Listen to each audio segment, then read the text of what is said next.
Christophe Colomb, la découverte de l'Amérique.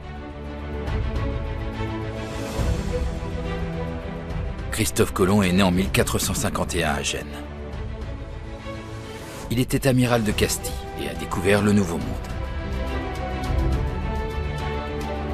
Son projet de navigation est basé sur l'idée que la Terre est ronde et que l'on peut atteindre les Indes orientales, appelées îles Moluques, en naviguant vers l'ouest à travers l'océan Atlantique.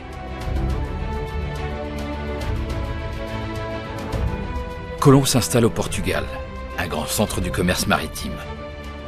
En 1479, il épouse Philippa Moniz, qui étant issue de la haute société portugaise, lui permet de présenter son projet de navigation au roi Jean II de Portugal.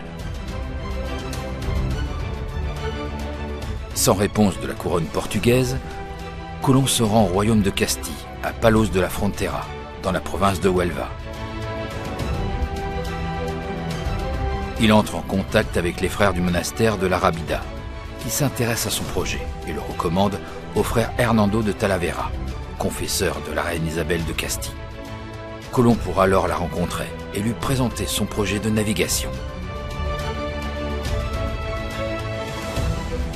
En 1492, après la prise du royaume nasride de Grenade, les rois catholiques, avec le soutien économique de Luis de Santangel, décident de soutenir le projet et signent les capitulations de Santa Fe, qui établissent les conditions de l'expédition et accordent des privilèges à Colomb, s'il découvre de nouvelles terres.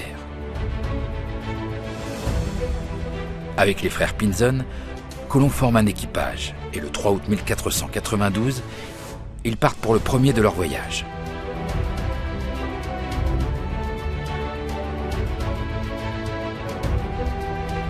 Lors de cette première expédition, ils partent du port de Palos de la Frontera avec 3 caravelles, la Pinta, la Niña et la Santa Maria.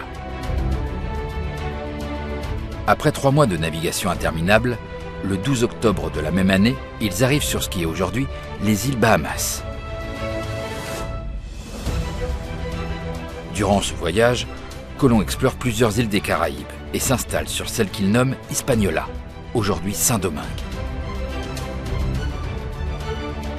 Lors du second voyage, Colomb quitte le port de Cadix pour les Caraïbes, où il découvre les petites Antilles, jusqu'à la Havane et la Jamaïque.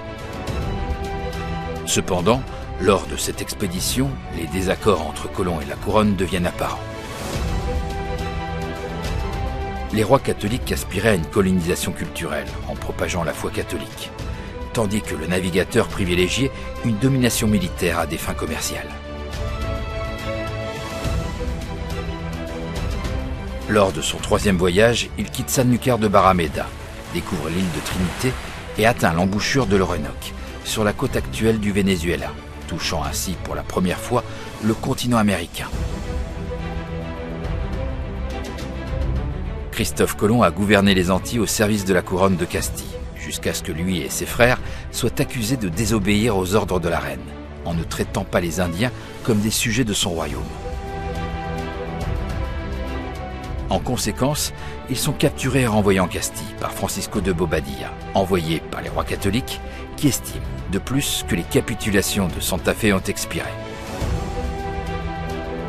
En 1502, la couronne autorise Colomb à effectuer un 4e voyage, au cours duquel il explore les côtes de l'actuelle Amérique centrale, Honduras, Nicaragua, Costa Rica et Panama.